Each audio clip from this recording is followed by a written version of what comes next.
los cuales son muy comúnmente utilizados en nuestro medio. También se ha evidenciado la presencia de antihipertensivos de tipo losartán, exposición al frío, picadura de insectos. Y no podía faltar pues el componente genético, donde se han podido observar o describir hasta la fecha todos estos factores que nos predisponen al desarrollo de esta entidad clínica y en menor proporción factores genéticos protectores que se encuentran en menor proporción. Como se puede ver, pues la etiología es multifactorial, no hay así como tal un factor que diga que es por esto. Más al contrario, pues es la conjunción de todos estos factores que acabamos de mencionar y la misma susceptibilidad genética que favorece el desarrollo de esta entidad patológica. Algo muy importante que tenemos que tener en cuenta con respecto a la patogenia de esta entidad clínica es que uno de los componentes muy importantes es la región bisagra de las inmunoglobulinas, donde se refiere que la alteración en la glucosilación se encuentra en este segmento y la alteración de esto favorecería el desarrollo de formación de inmunoglobulinas anormales. Como es, por ejemplo, este es un resumen muy simple, muy didáctico de la fisiopatogenia de esta entidad clínica. Acá tenemos el primer factor desencadenante. Puede ser un agente infeccioso, puede ser una vacuna, puede ser un medicamento o puede ser el factor predisponente. Todos estos factores desencadenan una respuesta y esta respuesta se manifiesta con un aumento en la producción de polímeros y al mismo tiempo la formación de anticuerpos contra estos polímeros. Esta conjunción generará el desarrollo de inmunocomplejos y estos inmunocomplejos se depositan a nivel de los vasos sanguíneos pequeños, principalmente pues los mencionados previamente como es la piel, la vasculatura pequeña del tubo digestivo y el penacho glomerular, donde generarán una reacción inflamatoria, la cual se observará con las manifestaciones clínicas en los diferentes sistemas. Se menciona dentro de la literatura pues que la afección cutánea en esta entidad clínica se evidencia en el 100% de los casos. La afección osteoarticular es variada del 75 al 82% de los casos. La afección gastrointestinal en 50 a 75%, la afección renal en el 20 al 60%, afección de la vía urinaria en el 10 al 20%. Componentes como el sistema nervioso central se ha observado en raros casos, en menos del 2%, y la afección pulmonar todavía más rara, en menos del 1%. Pero puede afectarse cualquier parte del organismo. Clínicamente, la característica esencial o el signo patognomónico de esta entidad clínica es la presencia de la púrpura palpable en extremidades inferiores o lo que llaman púrpura en pantalones, que afecta desde glúteos para la porción inferior de las extremidades. Se ha reportado en el 95 hasta en el 100% de los casos, pero estos se reportan sobre todo en individuos mayores a 3 años. En lactantes, principalmente la manifestación de la púrpura es de manera generalizada y no de manera típica como en los individuos preescolares, escolares o adolescentes. Puede haber dolor abdominal difuso que puede ser desde leve hasta severo y se han reportado hasta casos de invaginación y perforación intestinal. Puede existir el dolor articular, sobre todo de las rodillas y de los tobillos, que se reporta en el 60 a 84% del total. A nivel renal, pues la alteración más común o más frecuente, más encontrada, es la hematuria microscópica monosintomática, que se ha evidenciado en el 20 a 55% de los casos. En algunos casos también se podrá observar solamente la presencia de proteínas en orina, o en algunos casos tan severos que pueden desarrollar una glomerulonefritis rápidamente progresiva, que en el lapso de semanas perder la función renal totalmente. También se ha evidenciado la presencia de edema subcutáneo, sobre todo en las manos y en los pies. El edema escrotal, en el B2 al 35% del total. Otros componentes mencionamos poco frecuentes, pero se ha observado es la presencia de las crisis convulsivas, sobre todo en pacientes lactantes. También se ha evidenciado datos de hemorragia pulmonar y en casos rarísimos se ha evidenciado la presencia de miocarditis. Todos estos hallazgos son hallazgos en edad pediátrica. Por ejemplo, acá tenemos una imagen fotográfica de un paciente escolar donde se observa la presencia de púrpuras y petequias en las extremidades inferiores. Y a una imagen más cerca, pues se evidencia la misma, o sea, la presencia de la púrpura y la presencia de equimosis en las extremidades.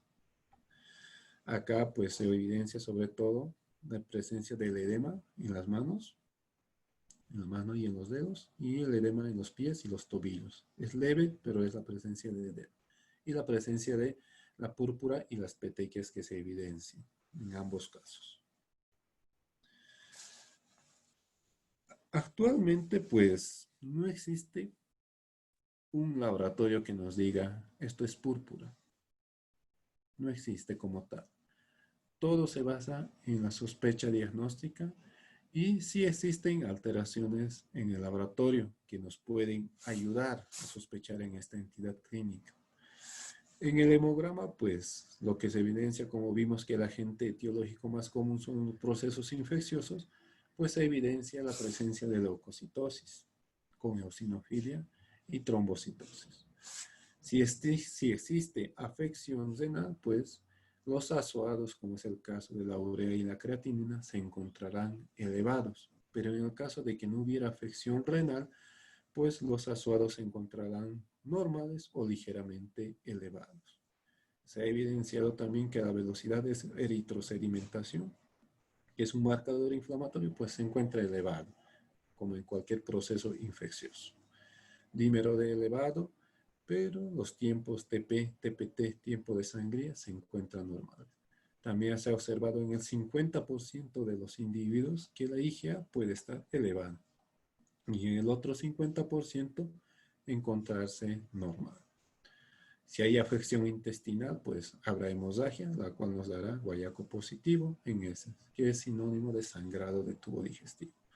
Las antihistoxinicinas se han observado elevadas hasta en el 30%, y en el análisis de la orina, como vemos, pues puede haber la presencia de sangre o hematuria o presencia de proteínas en la orina. Algo muy importante es que los anticuerpos antinucleares y el factor reumatoide pues se encuentran negativos o ausentes. Como pueden ver, todas estas alteraciones que se mencionan acá se pueden observar en cualquier proceso infeccioso. Pero la asociación de Euler, Press, Printo para vasculitis por IgA realizaron criterios para su diagnóstico y su sospecha. Estos criterios que mencionaré tienen una sensibilidad del 100% y una especificidad del 87% para distinguir de una púrpura de Henoch-Schönlein de otros tipos de vasculitis, en la cual el criterio obligatorio o esencial es la presencia de púrpura, como su nombre lo dice, púrpura de Henoch, o petequias con predominio en extremidades inferiores.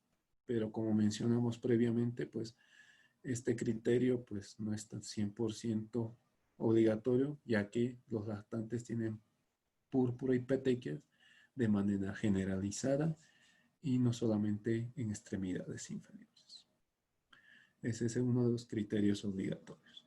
Y al menos uno de los 4 criterios que mencionaremos.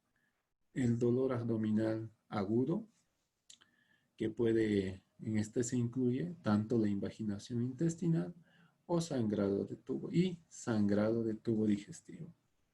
Si se le realiza una biopsia cutánea, pues se tendrá que buscar datos de vasculitis leucocitoclástica O si se hace una biopsia renal, se tendrá que buscar datos de una glomerulonefritis proliferativa con depósitos predominantemente de IgA, las artralgias o artritis de inicio agudo y la presencia de proteinuria o hematuria en el examen general de orina.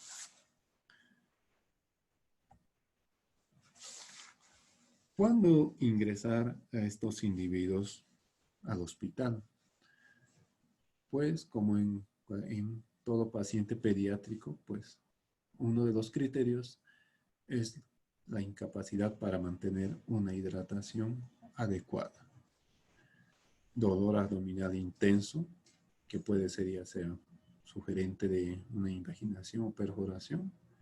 Los vómitos persistentes, lo cual le llevará a la intolerancia a la vía oral, la deshidratación, el choque hipovolémico. Sangrado de tubo digestivo, cuando exista afección renal, como sea ya por hipertensión arterial, cuando exista ya daño renal agudo, o sea, incremento de la creatinina, o un síndrome nefrótico que presente proteinuria nefrótica, edema o hipoalbuminemia.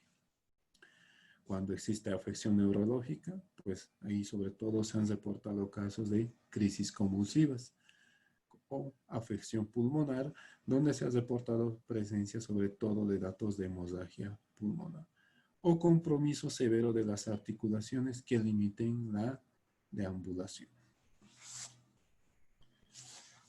El tratamiento actual o recomendado hasta la fecha, pues es el tratamiento en base a los analgésicos, dentro de los cuales, dependiendo a la severidad del dolor osteoarticular, puede utilizarse de primera instancia el paracetamol.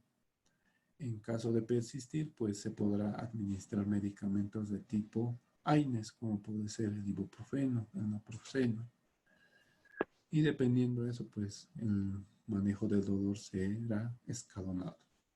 También dentro del manejo se recomienda el uso de esteroides, sobre todo la prednisona, en una dosis de 1 a 2 miligramos kilogramo día por un lapso de 2 semanas. Y posterior a eso, disminuirlo en un lapso de 2 semanas hasta suspenderlo. También se ha visto que pues, la púrpura o la vasculitis de tipo IgA puede presentar de inicio una manifestación con sintomatología leve o puede presentarse una sintomatología severa con dolor abdominal severo, hemorragia gastrointestinal, edema escrotal severo, afección del sistema nervioso con crisis convulsivas, hemorragia pulmonar o afección renal con síndrome nefrótico más hematuria. En esos casos se recomienda la administración de bolos de esteroide. Y el recomendado son los bolos de metilprednisolona a 30 miligramos kilogramo dosis por un lapso de 3 dosis. Y posteriormente continuar con prednisona por vía oral. Algo muy importante de esta entidad clínica, una vez desarrollado esta entidad y una vez remitido, se tiene que continuar con la monitorización y el seguimiento de estos individuos. ¿Por qué? Porque se ha visto durante el seguimiento de estos individuos que el 90% de estos individuos, en los primeros 2 meses después del desarrollo de la enfermedad, generan o presentan compromiso renal y en el 97% hasta en los 6 meses posterior al evento. Por lo cual, la monitorización de estos individuos es a través del examen general de orina y la toma de presión arterial. Inicialmente, durante los primeros meses, se tiene que realizar cada 15 días. Posteriormente, se tendrá que realizar mensual hasta completar un año. Todos sabemos que un examen general de orina es accesible. La toma de presión arterial es muy accesible. Por lo que la recomendación más importante en estos individuos es el seguimiento estricto, ya que si se encontrara alguna de estas alteraciones, pues se tendrá que remitir inmediatamente para el manejo por un nefrólogo, ya que establecerse estas alteraciones o estas afectaciones renales, pues favorecerá un diagnóstico y un tratamiento oportuno y temprano y, y para un pronóstico mucho mejor. Como hablábamos, el pronóstico de esta entidad clínica va a depender mucho de la afectación renal. Cuando decimos afección renal, pues buscamos datos de qué, de la afección, como ser la presencia de proteínas en la sangre, que pueden ser desde significativa hasta nefrótica, que al momento de la presentación inicial de la entidad clínica haya cursado con niveles elevados de creatinina o lesión renal aguda, que curse con hipertensión, o a nivel de la biopsia renal se haya encontrado la presencia de semilunas, la atrofia tubular o la fibrosis. Y también algo muy importante es que una vez cursado con esta entidad, se evidencia que hasta el 33% de los individuos que desarrollaron esta entidad van a decaer en los 4 meses posterior al evento clínico. ¿Cuándo está indicado la biopsia renal en estos individuos?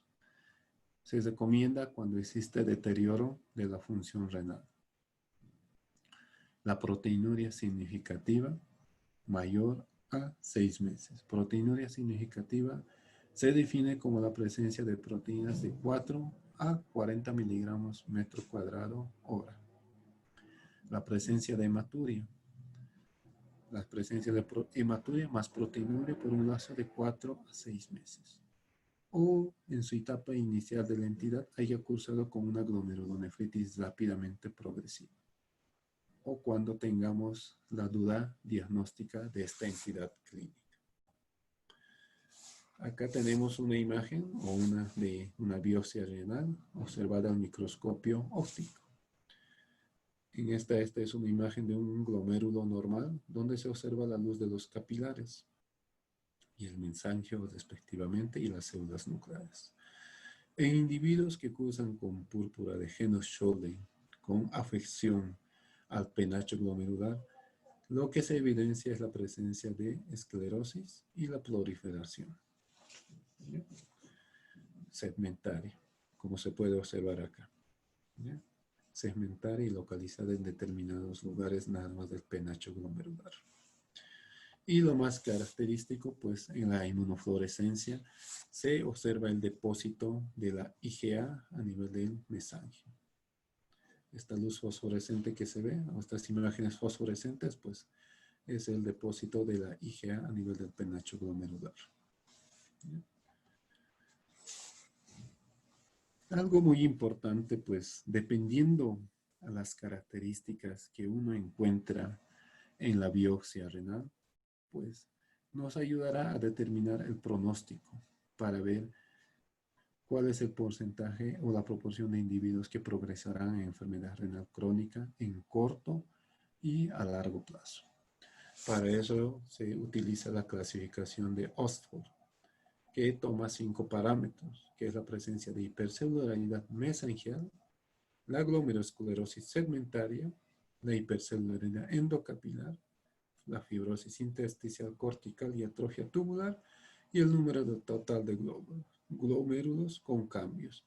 A mayor puntaje, mayor riesgo para la progresión a enfermedad renal crónica.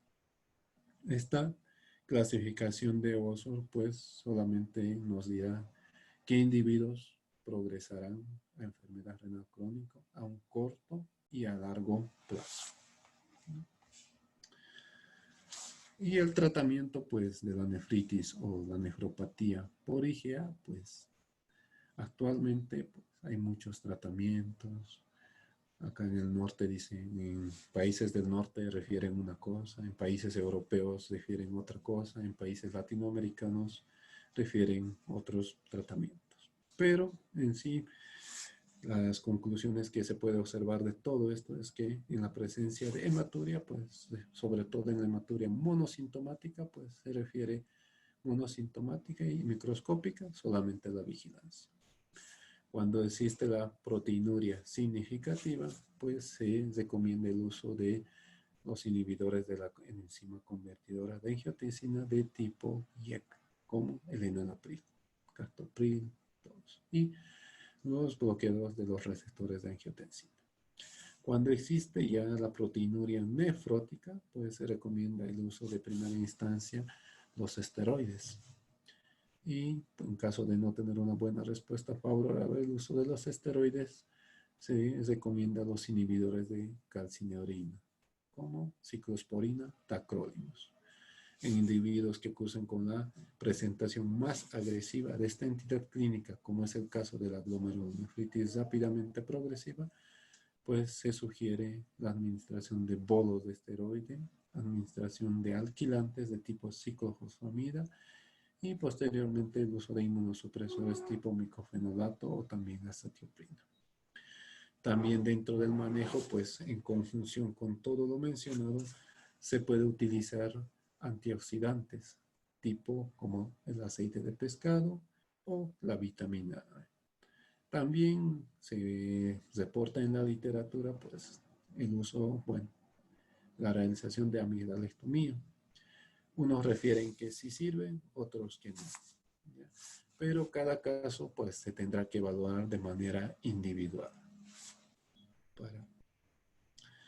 Y el pronóstico de esta entidad clínica pues se refiere que estos individuos a los 20 años posterior al diagnóstico desarrollarán una insuficiencia renal en un 25 al 30%. Y individuos que recusen al trasplante renal ya en la enfermedad renal crónica terminal, pues existe una recusencia actual de 20 al 60%. Por ejemplo, acá en la unidad de hemodiálisis de acá del Hospital del Niño Manuel Asensio Villasol, en un momento solamente tenemos un paciente diagnosticado de púrpura de Henoch-Schönlein, que progresó lastimosamente a enfermedad renal crónica terminal y actualmente se encuentra en terapia dialítica. Bueno, y muchas gracias. Si tienen preguntas, pues estoy a su disposición. Bueno, informar a todos los participantes que ya se habilitó el chat, así que pueden estar poniendo sus preguntas, por favor. Y muchas gracias, doctor. La ponencia estuvo muy buena. Esperaremos unos minutos, por favor. Sí, está muy bien, acá espero.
Pregunta, pregunta.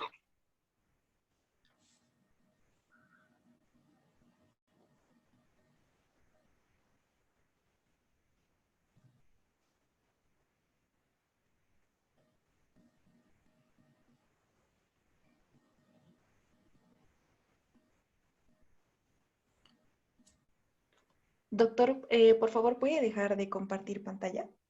Ya está bien. Listo. Ya, ¿verdad? Sí, doctor, gracias. Ujú. Doctor, bueno, ya están las preguntas. Ujú. Y bueno, como primera pregunta de Jimena Alejandra Salas, dice, disculpe, paciente con hematuria sintomática, creatinina 0.9. ¿Sí? Sí, esa es la pregunta, doctor. ¿Cómo? Hematuria asintomática y creatinina 0,9. Ajá, doctor. Bueno, primeramente con respecto a la creatinina, en edad pediátrica manejamos valores dependiendo la edad, ¿ya? Para 0,9 para un paciente escolar es normal, ¿ya? Pero para un paciente preescolar ya es anormal, en primer lugar, ¿ya? Si el paciente fuera, digamos, escolar o adolescente con creatinina de 0,9 y hematuria monosintomática, lo único que tendríamos que realizar es la vigilancia. Como mencionamos, control de la presión y exámenes generales de orina cada mes. Solamente eso. No sé si respondí su pregunta. Bueno, doctor, siguiendo con la segunda pregunta, dice, el tratamiento de la metilprednisolona, ¿hasta cuántos días se debe seguir con el tratamiento? Los bolos de metilprednisolona se reservan para las formas severas y solamente son 3 bolos. 3 bolos de ataque a 30 miligramos kilogramo dosis, con dosis máxima de 1 gramo. Y posterior a los 3 bolos se tendrá que continuar con esteroide por vía oral de 1 a 2 miligramos kilogramo día.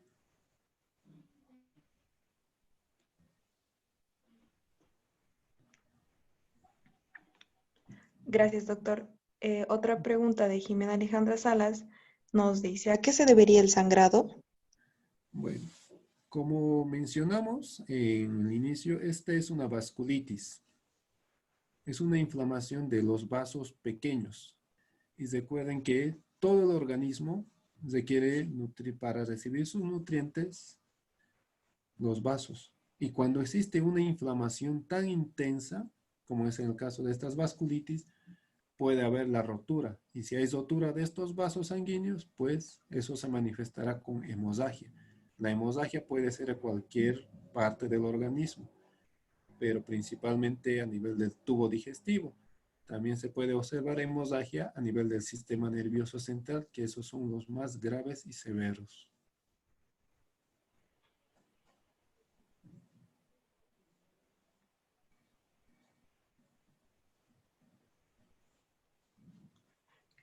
Doctor, Dígame. aquí hay otra pregunta que dice, doctor, buenas noches, muy buena presentación. Ante una duda diagnóstica y que presentase hemorragia pulmonar y glomerulonefritis, ¿se podría pensar en un síndrome de Wood-Pasteur y solicitar un MBG? Bueno, en edad pediátrica, el síndrome de Good-Pasteur es una entidad bien rara, ¿ya? Es rarísimo, pero eso no significa que no pueda presentarse. Pero, como mencionamos, dentro de los criterios diagnósticos, uno de los criterios más importantes es la presencia de púrpura en pantalón que afecte glúteos y extremidades inferiores, ¿ya? Ese sería uno de los criterios más grandes para establecer y pensar en una púrpura de Heno-Schollen. Ya dentro del abordaje, pues, sin caso de que descartara, como habíamos mencionado, el siguiente, bueno, sería enviarlo al nefrólogo o al pediatra y el pediatra enviarlo al nefrólogo. Porque de primera instancia pensar en un síndrome de Guth-Pasteur, pues está muy raro eso.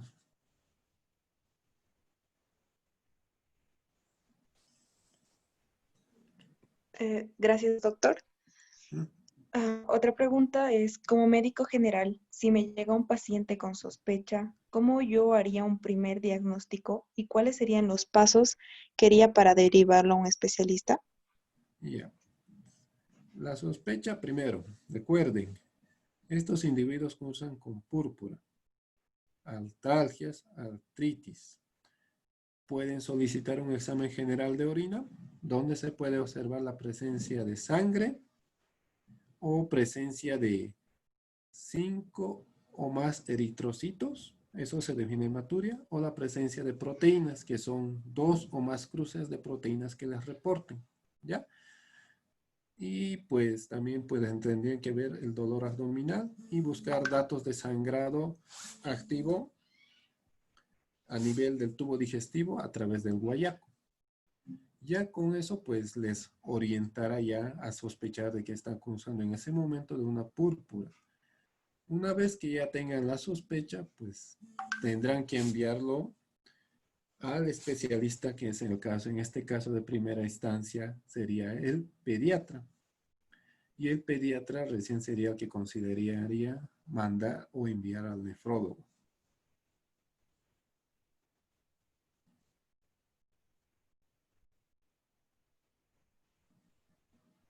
¿Sí? ¿O todavía quedan?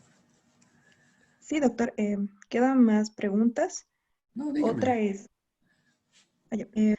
por Daniela Nogales, una mujer joven con creatinina de 1 podría ser riesgo de paciente renal, siendo que su familia materna o paterna hay historial de enfermedades renales. Ya.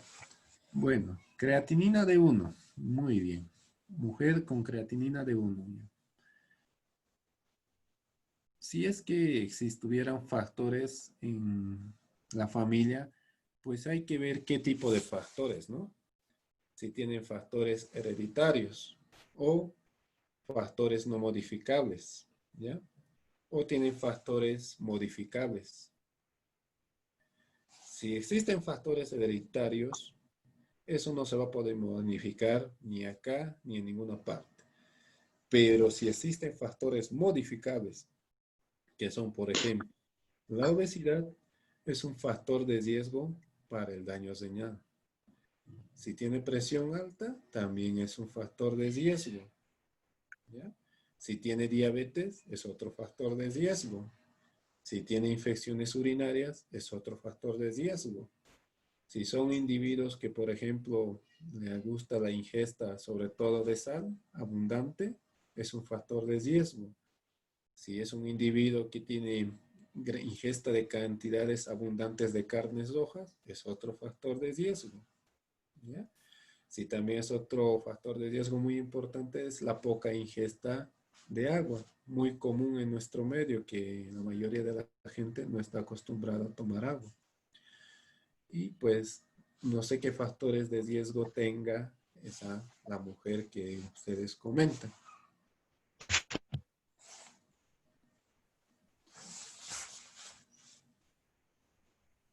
Bueno, doctor, gracias. Hay otra pregunta que dice, buenas noches, doctor, de parte de Amanda Moreno.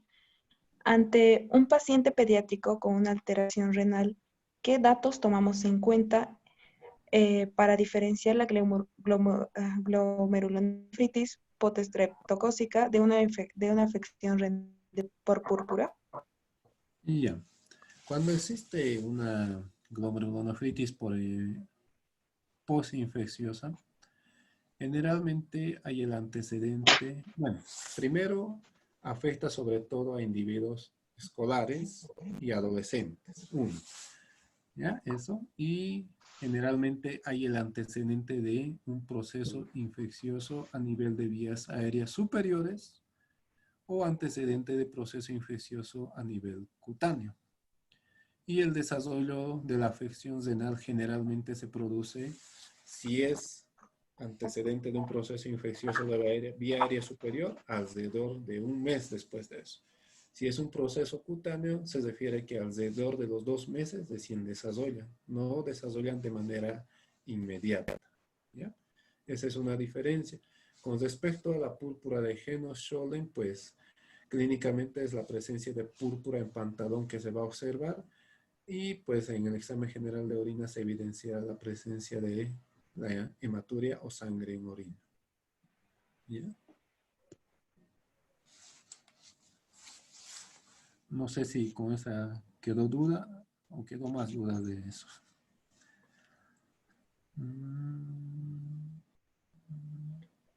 Creo que esas son todas las preguntas, doctor. Doctor, hay una pregunta más, es de Juan García Arroyo. Dice, la pregunta es si la creatina para considerar pacientes en estado de ira y cuál sería la conducta. ¿Qué tan importante es la creatina para considerar pacientes en estado de ira? De ira. Ya, bueno. Los niveles de creatinina pues son un marcador muy importante, ¿ya? Para esta entidad clínica, ya que estos individuos pueden cursar con una función renal normal y mantener la creatinina sérica en valores basales, digamos en 0.5.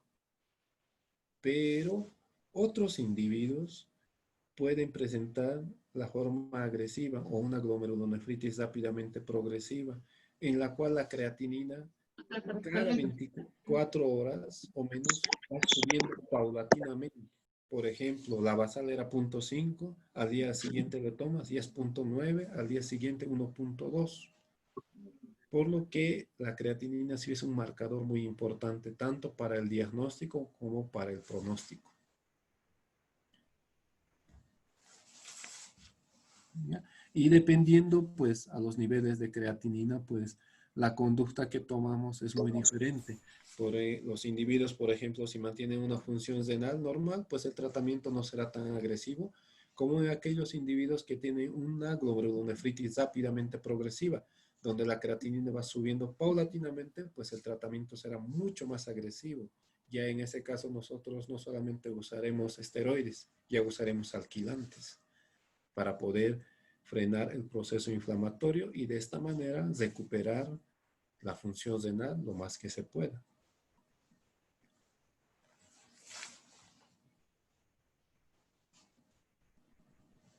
Yep. ¿Quedó claro?